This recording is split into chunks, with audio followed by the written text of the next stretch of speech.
감사합니다.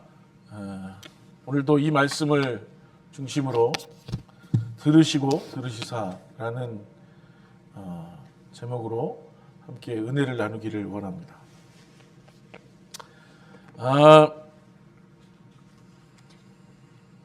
어느 집사님이 계셨습니다. 우리 중에 있다는 얘기는 아닙니다. 진짜로 우리 중에 있는 이야기가 아니라 어느 집사님이 계셨습니다. 이분은 늘 손에서, 요새 많은 사람들이 그렇긴 하지만 스마트폰을 놓지를 못했습니다. 그런 분들 있죠, 요새도. 무슨 일이 생기면 가장 먼저 인터넷을 열어 뭐를 찾아요? 해결점을, 답을 찾으려고 했어요. 그런데 마음의 불안은 결코 사라지지 않았습니다. 이상하죠? 걔가 완벽할 것 같은데 이상하게 마음이 놓이지 않죠. 그러던 중에 말씀을 묵상하다가 하나님은 하늘에 계시면서도 우리의 기도를 들으시는 분이란 사실을 깨달았습니다.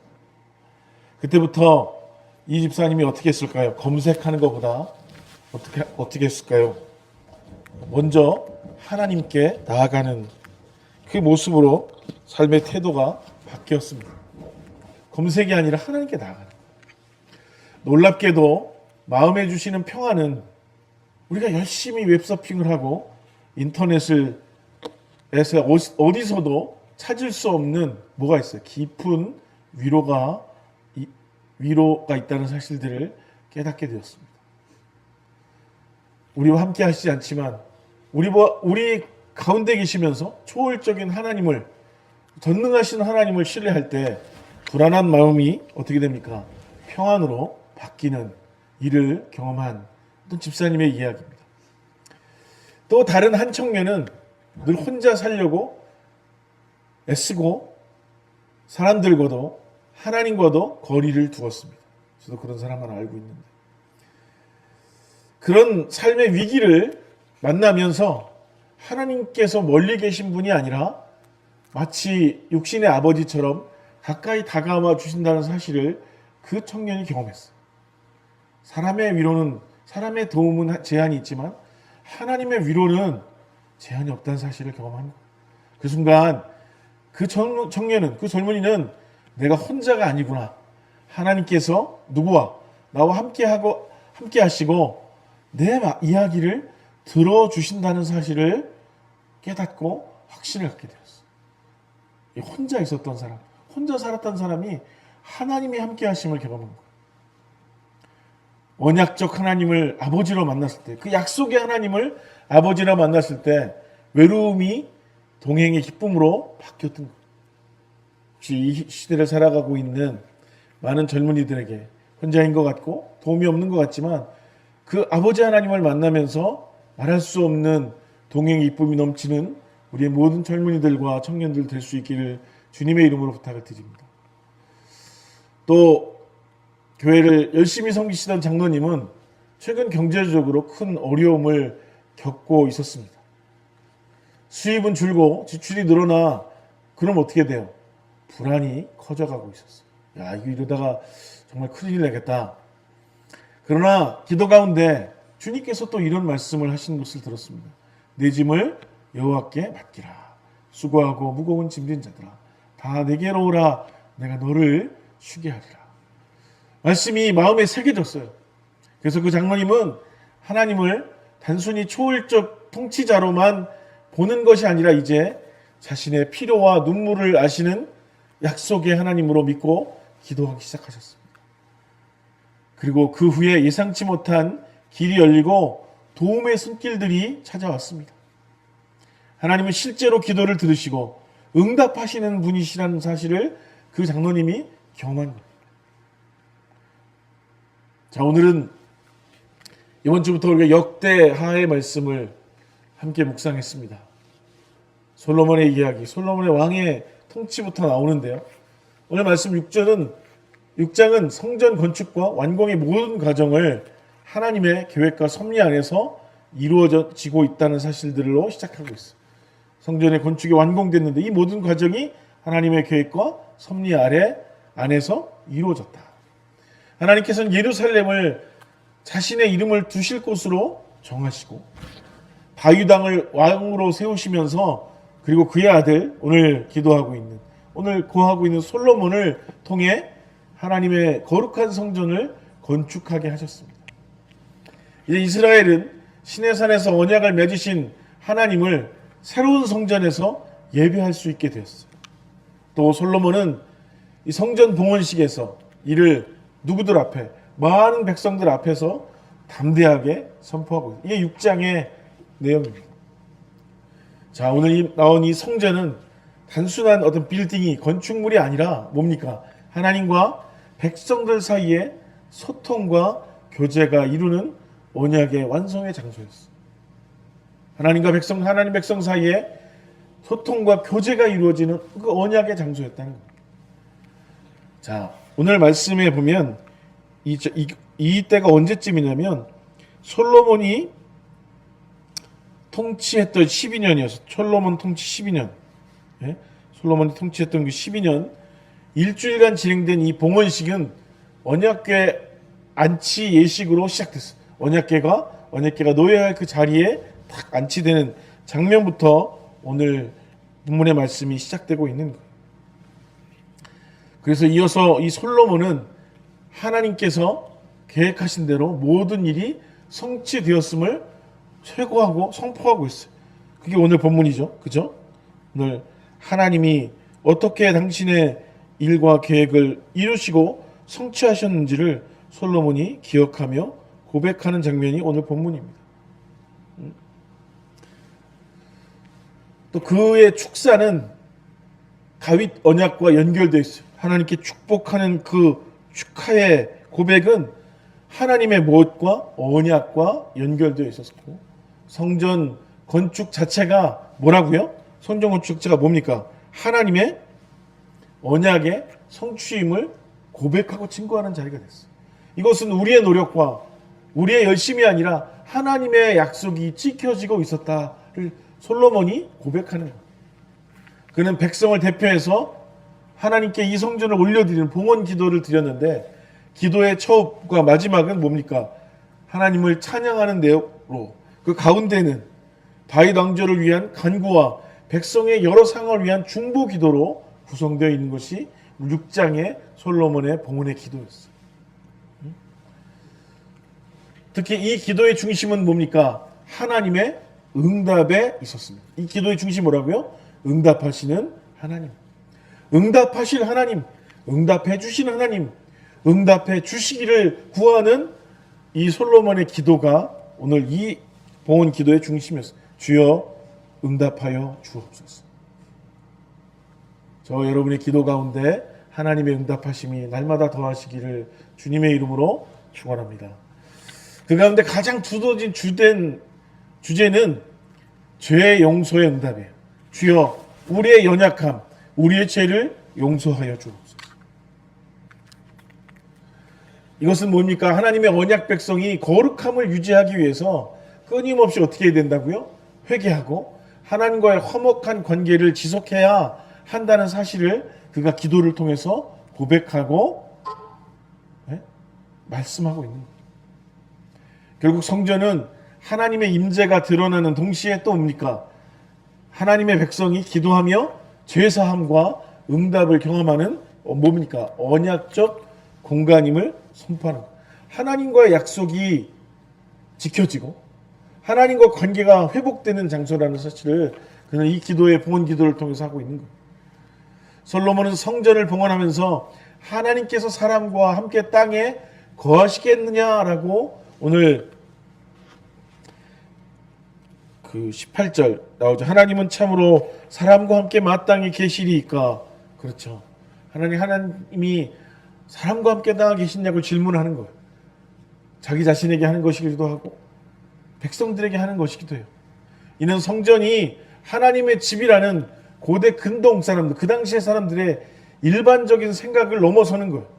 하나님 여기만 계시는 게 아니라는 거예요. 하나님은 어떤 건물에 제한되시거나 갇혀 계실 수 없는 분임을 그는 고백하는 거예요. 온 세상의 주인 되신 하나님, 언제나 어느 곳에나 계시는 하나님, 그 하나님을 그는 고백하고 있습니다. 하지만 동시에 솔로몬은 성전이 하나님과 백성이 만나는 어떤 장소라고요? 언약의 공간임을 선포합니다. 하나님 이 성전에 갇혀 계신 분은 아니지만 하나님 이곳에서 당신의 백성을 만나 주시겠다고 약속하셨던 것입니다. 무엇보다 하나님께서는 그들의 기도를 어떻게 하셨어요? 들으시고 들으시사. 오늘 말씀 21절에 주의 종과 주의 백성이 이스라엘이 이곳을 향하여 기도할 때 주는 그 간구함을 들으시되 주께서 계신 곳에서 하늘에서 들으시고 들으시사 사하여 주옵소서.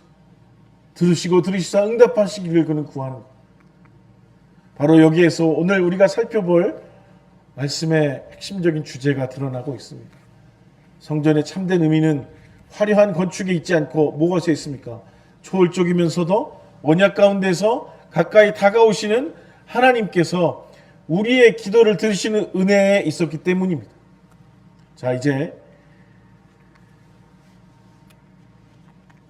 본문 속으로 우리 함께 들어가서 하나님께서는 어떤 방식으로 하나님의 백성의 간구에 또 오늘 우리의 간구에 응답하시는지를 살펴보도록 하겠습니다. 첫 번째는 뭡니까? 오늘 18절처럼 임재하시는 하나님. 임재하시는 하나님. 솔로몬은 하나님이 눈과 귀를 성전에 두고 계시고 백성의 기도를 들어달라고 간청해요. 하나님 여기를 주목하여 주옵소서. 우리의 기도를 들어달라고 간청하고 있어요. 그러면서 그는 먼저 온 세상에 충만하신 하나님을 모두에게, 스스로와 모두에게 상기시키는 거예요. 성전에서 하나님을 오신다는 생각이 말이 안 된다는 거예요. 여기 하나님이 여기만 계신다는 것이 말이 안 된다고 얘기하는 거예요. 하늘의 하늘이라도 그를 요 아버지 하나님을 가둘 수 없는데 하물며 인간이 사는 이 땅에서 어떻게 그를 제한할 수 있겠는가? 그렇게 인정하고 고백하는 것. 그럼에도 성전은 하나님이 어떻게 하셨어요? 친히 택하여서 당신의 이름을 두신 곳이라고 고백합니다. 하나님이 이곳을 정하신 거예요. 거룩한 하나님 임재하신 곳으로. 그의 임재로 백성과 함께 하시는 장소라고 고백하고 있어요. 하나님의 언약의 말씀이기 때문에. 그러니까 하나님께서 이곳에서 드리는 기도와 간구에 눈과 귀를 기울여 들어주시기를 그는 요청할 수 있었던 거예요. 이 들으심이, 하나님의 들어주심이 이 간구의 최우선적인 목표예요. 19절에도 20절에도 21절에도 계속해서 뭐라고 나와 있습니까? 기도와 간구를 돌아보시며 그저 또 부르짖는 것과 비는 것을 들어주시옵소서. 또 20절에도 주께서 전에 말씀하시는 내 이름으로 거기에 두라 하신 이곳 성전을 향하여 주의 눈이 주야로 보시며 요생활 피의 기도를 들으시옵소서. 이 단순히 들으시라는 것은 여기서 그냥 들려지는 게 아니라 어떻게 하라는 거예요. 하나님께 감히 우리의 기도에 귀를 기울여 달라고. 그냥 경청이 아니라 하나님이 능동적으로 직접적으로 적극적으로 개입하고 간섭하여 달라는 뜻이 하는 거예요. 들어달라는 게 그거죠. 제 얘기를 들어봐 주세요가 뭡니까? 좀 더 적극적으로 간섭하시고 개입하여 달라는 고백. 우리가 하나님께 기도할 때 그런 믿음의 고백이 있기를 주님의 이름으로 부탁을 드립니다. 주님 들어주십시오가 아니라 제 얘기라도 들어주십시오가 아니라 뭐라고요? 하나님 제 삶에 제 인생에 우리 교회 가운데 적극적으로 개입하시고 역사하여 주옵소서. 본문에서 솔로몬은 하나님이 참으로 사람과 함께 땅에 거하시리까 18절에 나와 있었죠. 라고 질문하고 있어. 이는 단순히 신전 안에 제한하는 아까 얘기했던 고대 근동 종교적인 사고를 넘어서는 거예요. 많은 그 당시에 이방의 종교의 신전들은 다 그 안에 그의 신들이 임한다고 생각했어. 근데 이 솔로몬의 고백은 이런 생각을 완전히 넘어서는 거예요. 하나님은 하늘과 땅을 지으신 초월적 주권자이심을 선포하는 고백이에요. 모든 것에 임하시는 분. 모든 것을 관여하시는 분, 이 세상을 지으실 뿐이 아니라 지금도 이 세상을 주관하시는 분이라고 고백하는 거예요. 하지만 동시에 성전은 뭐라고요? 하나님과 그의 백성이 교제하는 언약의 장소라는 거예요. 하나님이 당신의 백성을 친히 만나 주시겠다고 약속하시고 정하신 곳이라는 거예요. 그래서 성전의 봉헌은 곧 하나님께서 언약을 성취하셨음을 드러내는 사건이었어요. 뭐라고? 성전이 봉헌한 게 하나님의 언약이 이루어졌다. 성전은 백성이 하나님을 예배하고 기도하며 응답을 기대하는 장소가 되었던 거예요. 하나님이 세우신 이스라엘 나라와 그의 언약 백성들은 그래서 어떻게 합니까? 이 성전을 통해서 하나님에 대해서 그리고 하나님과의 관계를 항상 분명히 하고 교정하는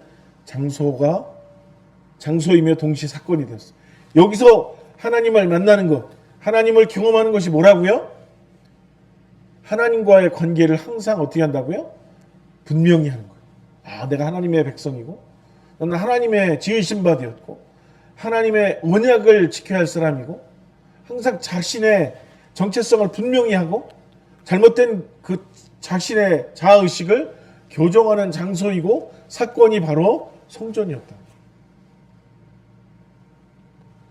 성전은 여호와 하나님을 만나는 장소이자 동시에 하나님의 초월하심을 고백하는 사건이 되어야 하는 것이에요. 우리가 이 예배의 장소에 나올 때마다 하나님은 온 세상의 주인 되시는 그 하나님이심을 날마다 고백하는 이 사건이 되어야 돼요.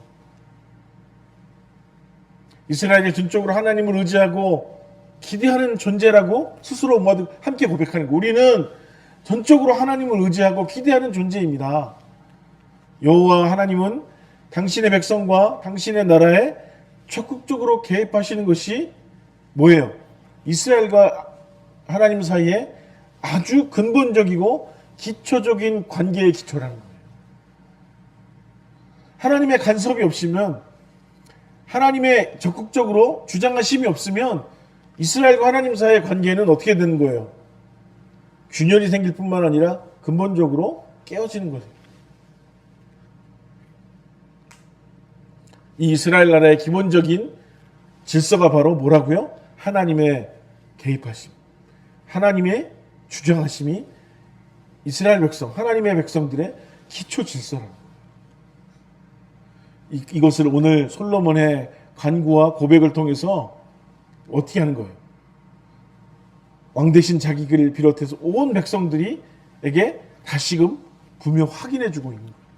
우린 이것이 우리의 정체성이고 우리의 질서이고 우리의 관계의 기초다. 성전은 그래서 하나님 백성들에게 의미가 있고 단순히 예배하고 하나님을 만나는 그 장소 이상의 그 특별한 뭐가요? 중요한 사건이기도 하는 거예요. 그들이 그래서 예루살렘으로, 원래 헤브론에 있던 수도를 예루살렘으로 옮기고 거기에 하나님의 성전을 짓고 하는 것이 뭐예요? 예배하는 백성으로 하나님과의 언약적 관계를 날마다 기억하고 그 언약의 백성으로 살기를 결심하는 사건이 바로 예배하는 백성으로서의 삶의 기초입니다. 오늘 이 시대를 살아가는 저와 여러분에게 성전은 더 이상 건물 그 자체가 아니라는 거예요. 예수 그리스도께서 예수 그리스도 안에서 우리는 어떻게 합니까? 하나님의 임재를 경험하는, 십자가의 보혈로 죄 사함을 누리게 되었다는 것을 고백하는 거예요.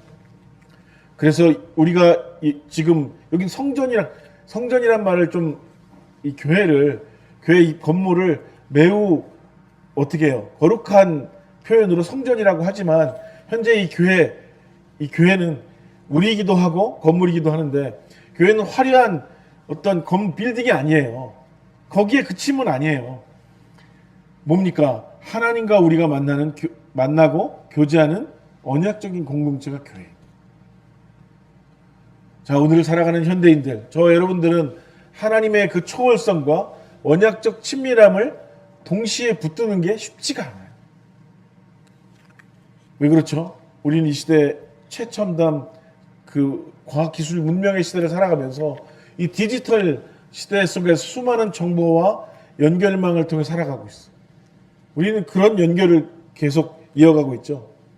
많은 그 디지털의 신호와 시그널과 이런 것의 연결을 통해 살아가고 있어요. 우리가 늘 들고 다니는 스마트폰 또 인터넷은 언제나 우리 곁에 있어요. 사람들은 그래서 뭡니까? 하나님보다 더 빠르게 반응해주는 기계적 답변을 의지하려고 해요. 아까 어떤 권사님이 늘 궁금한 게 있으면 스마트폰을 잡았다고 했잖아요. 근데 그게 어떤 한 권사님의 모습이 아니라 이 시대의 사람들의 모습이에요. 언제나 그걸 곁에 두고 하나님보다 더 빠르게 반응해주는 이 기계적 답변을 자꾸 의지하는 거예요. 하지만 진정한 평화는 검색의 창이나 이 SNS가 아니라 뭡니까? 조울적인 하나님을 향한 믿음과 신뢰에서 오는 거예요. 뭐라고요? 우리 안에 주시는 참된 평화는 우리가 어떤 정보를 많이 수집하고 거기에 대처할 수 있는 충분한 준비를 했다고 해서가 아니라 조울적인 그 하나님을 향한 믿음에서 온다는 거예요. 하나님은 우리의 한계를 넘어 다스리시고 또한 동시에 우리의 기도를 들으셔서 응답하시는 분이시기 때문입니다.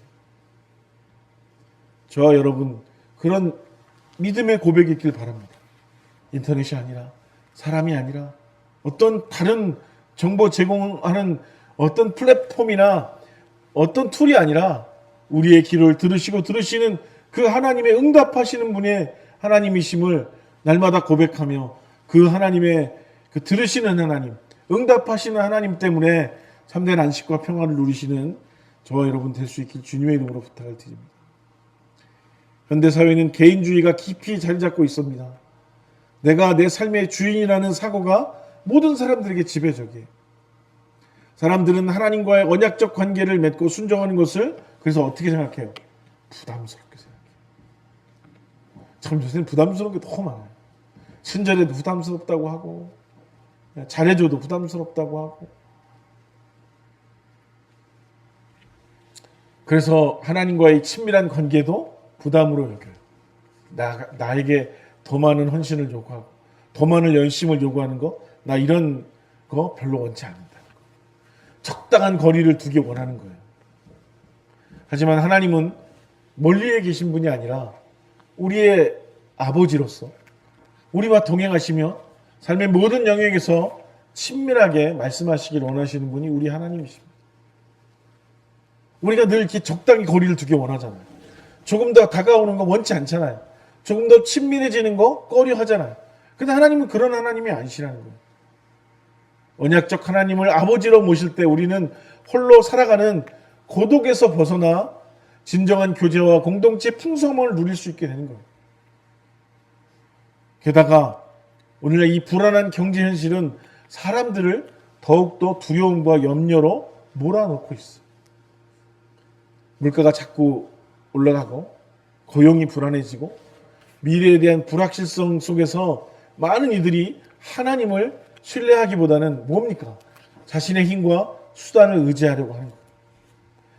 하나님은 상수가 아니라 뭐예요?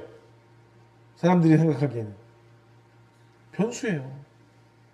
그래서 우리가 뭔가 상수를 만드는 거야. 주식을 하든지 코인을 사든지 하나님이 일하시기보다는 돈이 자꾸 일하게 하고 그래서 뭔가를 좀 더 의지하는 거예요. 하지만 초월적인 하나님은 역사와 경제의 주관자이십니다. 동시에 언약적 하나님은 자녀들의 피로와 눈물을 아시고 채워주시는 분이에요. 그러므로 우리는 두려움 속에서 어떻게 해야 됩니까? 하나님께서 나와 함께 하시며 내 기도를 들으신다는 그 믿음의 고백 속에서 평안을 경험할 수 있기를 부탁을 드립니다. 어떻게 한다고요? 하나님께서 나와 함께 하시며 내 간구를 들으시는 하나님이심을 우리가 고백하는 거예요. 두 번째로 처음에 하나님 어떤 임재하시는 하나님, 두 번째 하나님은 응답하시는 하나님. 오늘 말씀 19절과 20절에 21절에 뭡니까? 주의 종의 기도와 간구를 들으시고 사하시며 그렇게 이야기하고 있어요. 자, 오늘 이 솔로몬의 기도는 하나님 찬양으로 시작과 끝을 맺는다고 했죠. 그리고 가운데는 다윗의 왕조와 이스라엘 백성을 위한 간구가 중심을 이룹니다. 그는 전쟁과 기근, 포로와 개인의 죄 등 백성이 맞닥뜨릴 수 있는 여러 가지 상황을 하나하나 열거하면서 뭐라고 합니까? 그때마다 하나님께서 어떻게 하신다고요? 들으시사 어떻게 해요? 응답하시기를 간절히 구했습니다. 이 간구 속에서 가장 반복적으로 강조된 주제가 바로 뭐 같습니까? 들으시사. 반복적으로 뭘 강조해요? 뭐 해달라고 부탁해요? 죄를 용서해달라. 자, 이것은 뭡니까? 이 성전이 단순히 제사를 드리는 그런 그 의식의 제의적인 장소가 아니라 하나님 백성이 자신의 죄를 고백하고 하나님의 용서를 경험하는 회복의 자리라는 사실을 고백하는 거예요. 여기는 하나님을 만나서 예배하고 관계를 회복하기 위해서 뭐 합니까? 죄를 고백하고 하나님의 용서하심을 경험하는 회복의 자리라는 거예요. 주사함은 인간이 죄에 얼마나 취약한 존재인지를 어떻게 해요? 자꾸 기억하게 하는 거예요. 우리는 하나님의 앞에서 나아가 그의 은혜를 통해 어떻게 해요? 죄를 용서함을 받아야 돼요. 그래서 우리는 어떤 존재라고요? 죄에 연약한 존재라고요. 하나님의 임재 앞에서 온전히 서기 위해서 반드시 뭐가 필요하다고요? 회개가 필요하다는 사실을 그는 고백하는 거예요. 우리는 죄에 연약하고 하나님의 앞에 회개해야 되는 존재라는 사실이에요. 자, 언약궤의 뚜껑이 속죄소라고 불려요. 출애굽기 25장 17절에 나와 있기도 하고 37장 6절과 7절에 나와 있어요. 이 하나님의 거룩한 임재와 교제를 누리기 위해서 먼저 죄를 고백하고 어떻게 해야 돼? 용서를 구해야 된다는 거예요. 하나님 임재하시려면 교제하기 위해서는 죄의 고백과 용서를 구해야 돼요. 그래서 따라서 성전의 본질은 제사의 반복이 아니에요. 제사만 반복적으로 드리는 게 아니라 성전의 본질은 뭘까요? 죄의 용서와 관계 회복이에요. 그곳에서 죄를 고백하고 하나님의 용서하심을 통해서 다시 하나님의 온전한 백성으로 회복되는 거예요. 그래서 이스라엘 백성들은 성전에서 제사를 드릴 때마다 어떻게 합니까? 자신들이 하나님의 은혜로 용서받고 언약적인 관계 속에 다시 세워진다는 확신을 가질 수 있었던 거예요. 우린 그 예배를 통해서 하나님과 다시 화목하고 온전한 관계로 온전한 질서 안에 세워질 수 있다는 사실을 고백하는 거예요. 그래서 죄사함은 단순한 어떤 퍼포먼스 의식이 아니라 이스라엘의 정체성을 규정하는 핵심이에요. 뭐라고요? 죄사함은 단순히 어떤 의식의 한 부분이 아니라 뭐라고요? 내가 하나님의 백성으로서 그 정체성을 다시 인식하는 작용이라는 거예요. 성전은 그들이 스스로가 아니라 뭡니까? 하나님의 은혜로 존재하는 백성님을 그래서 끊임없이 어떻게 해요? 상기시키는 거예요. 이처럼 성전은 첫 번째로 언약 공동체로서의 정체성을 형성했어요. 우리는 하나님과 언약 공동체이다. 이스라엘은 자신의 힘이 아니라 무엇입니까? 하나님의 용서와 언약으로 살아가는 백성이라는 거예요. 또 뭐가 있습니까? 성전은 거룩으로 부르심을 상징하는 거예요. 뭐 어떤 거라고? 거룩함, holiness. 하나님은 성전을 통해서 임하시는데 그것은 거룩한 장소로 하나님이 정하셨기 때문이에요. 그래서 우리는 그곳에 나가기 위해서 어떻게 해요? 거룩하심을 회복해야 돼요. 거룩한 자로 나아가야 돼요. 죄사함은 단순히 잘못을 뉘우치는 것에 머무르면 안 돼요. 어떻게 됩니까? 하나님의 백성답게 되게 중요합니다. 이스라엘 백성들의 정체성은 원래 죄를 반복해서 짓지만 그게 거기가 끝이 아니라 거룩함으로 나가야 되는 거예요. 홀리니스. 예? 거룩함으로 나가야 되는 거예요. 하나님의 백성답게 거룩하게 살도록 부르시는 은혜였다는 거예요. 우리 교단의 sanctification, 거룩함, 성결함, 그게 하나님의 백성 다음으로 나가는 거예요. 또한 뭐가 있습니까? 성전은 하나님의 임재하심을 보증하는 거예요. 여기서는 어떻게 하나님의 임재하심이 있다. 죄로 인해 임재가 떠나면 공동체는 뭐를 잃게 돼요? 하나님 백성의 정체성을 완전히 잃어가는 거예요. 그래서 성전에서 회개하고 용서를 경험할 때 하나님께서 여전히 함께 하신다는 그 확신을 그들이 갖고 누릴 수 있게 되는 거예요. 거룩은 그래서 이스라엘 백성들에게 선택적 조건이 아니라 언약 백성으로서의 본질이었어요. 거룩함은 뭐라고요? 우리가 선택해야 되는 문제가 아니에요. 이 땅을 살아가는 오늘 모든 그리스도인도 마찬가지예요. 거룩한 것은 그냥 겨우 죄를 용서받고 그냥 죄를 떠나는 것 정도가 아니라, 그래서 선택적으로 좀 더 열심히 하면 그게 아니에요. 거룩은 선택적인 조건이 절대 아니고 우리 하나님 백성으로서 그것이 본질이에요. 오늘 교회 역시 성전의 의미를 이어받았습니다. 그죠? 예수 그리스도의 십자가의 부활을 기초로 한 용서와 은혜의 공동체. 교회는 그래서 아까도 말씀드렸지만 건물에 머물러 있으면 안 돼요. 어떤 단체로 머물러 있으면 안 됩니다. 보혈로, 그 십자가의 그 보혈로 죄사함을 입은 성도들이 모인 언약 공동체예요. 하나님의 구속하심을 입은 자들의 공동체예요.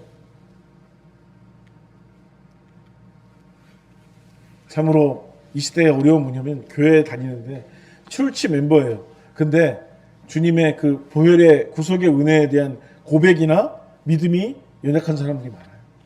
그냥 교회에 나오는 멤버일 뿐인 사람이 많다는 거예요. 교회는 그리스도 예수의 십자가의 보혈로 죄사함을 입은 성도들이 모인 그 언약의 공동체. 그래서 교회 안에 성도는 어떻게 해야 됩니까? 다시금 우리는 용서받은 자라는 정체성을 늘 고백하고 확인해야 돼요. 우리는 용서받은 죄인이잖아요. 그죠? 그리고 거룩으로 부르심을 받았음을 늘 인정하고 깨달아야 돼요. 우리가 용서받은 것에 머무르면 안 되고 거룩함으로 나아가야 돼요. 예수 그리스도의 그 장성하신 분량에 이르도록 우리의 삶의 방향을 그리로 향하게 해야 돼요. 또한 성령께서 임재하시는 교회를 통해 하나님이 오늘도 우리와 함께 하신다는 확신을 얻게 되는 것. 이제 말씀을 맺도록 하겠습니다. 솔로몬의 성전 봉헌 기도는 뭐라고요? 단순한 형식적 제사의 완성이 아니었어요. 하나님이 어떤 분이신지를 분명히 드러내는 신앙의 고백이었습니다. 하나님은 하늘의 하늘이라도 모실 수 없는 초월적인 그 능하신 하나님이시지만 동시에 당신의 성전을 통해 자기 백성과 언약을 맺고 교제하시고 그들의 기도를 들으시는 언약의 하나님이셨어요. 그러므로 성전은 화려한 건물이 아니라 건물에서 머무르면 안 되고 하나님의 임재가 드러나고 죄사함과 응답의 은혜가 경험되는 언약의 공동체여야 합니다. 오늘 우리에게 이 성전의 의미는 예수 그리스도 안에 성취되었습니다. 십자가의 보혈로 우리는 죄사함을 받았고 어떻게 됐습니까? 부활하신 주님 안에서 하나님의 임재를 경험하게 되었습니다. 이제 교회는 여전히 건물에 머물러 있으면 아니 됩니다. 하나님과 우리가 만나고 교제하고 응답을 경험하는 공동체가 되어야 됩니다. 결론적으로 우리는 언제나 어떻게 해야 됩니까? 하나님 앞에서 담대히 나아가야 됩니다. 하나님은 우리의 기도를 외면하지 않으시고 어떻게 오늘도 이 솔로몬의 고백처럼 들으시셔서 응답하시는 분이시기 때문입니다. 귀를 기울이시고 우리의 간구에 반응하시고 개입하시는 하나님이시라는 거예요. 우리의 연약함과 죄를 회개하며 기도할 때 하나님은 죄를 사하시고 새 힘을 주시면서 오늘도 우리와 함께 하신다는 확신을 주시는 분이십니다. 이 은혜에 하나님께 나아가가 어떻게 해야 됩니까? 기도와 신뢰, 믿음 속에 살아가는 것이 우리의 믿음의 삶이 되어야 합니다. 듣고 들으시는 하나님, 그 하나님께 간구하고 그 하나님의 간섭하심과 역사하심을 기대하고 어떻게 하라고요? 거룩한 하나님의 백성으로 나아가는 저와 여러분, 우리 모든 주님의 몸된 교회가 되는 우리 모든 성도 여러분과 우리 조니우교회가 되기를 주님의 이름으로 부탁을 드립니다. 기도하시겠습니다. 시간 함께 기도하도록 하시겠습니다.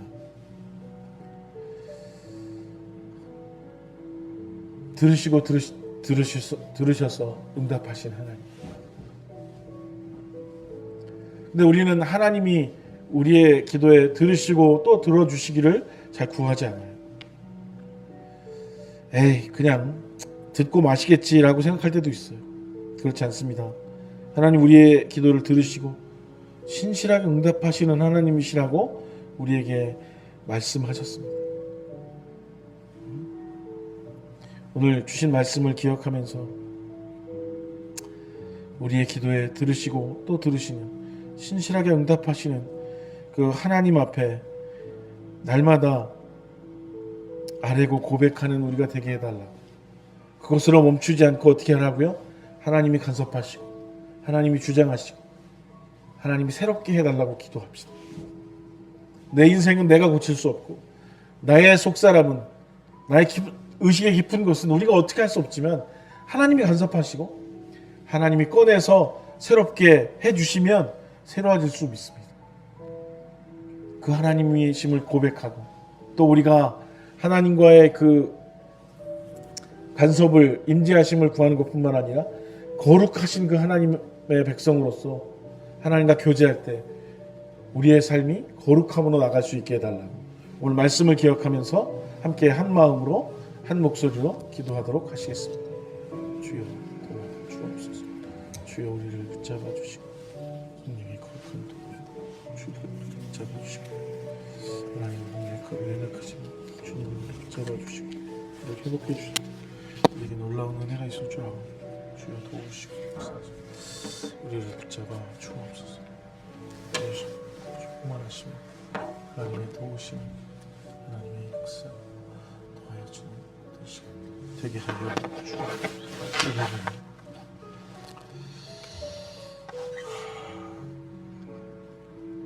우리의 기도를 들어 주옵소서. 들으시고 들어 주셔서 우리에게 찾아오시고 우리의 인생에 간섭하여 주옵시고 주장하여 주옵시고 역사하여 주옵시고 새롭게 하여 주옵소서. 그리하여 우리가 죄 용서함을 받아 하나님과의 관계가 회복될 뿐만 아니라 하나님의 거룩하심 앞으로 나아가는 우리의 인생과 우리의 모든 삶의 방향과 시선이 되게 하여 주옵소서. 거룩한 하나님의 백성이 되는 것이 우리에게 평안이고 안전이고 온전함임을 기억하며 하나님의 참된 평안이 날마다 우리에게 임하기를 구하며 거룩한 자로 나아가는 저희가 되게 하여 주옵소서. 간절히 소원하오며 예수님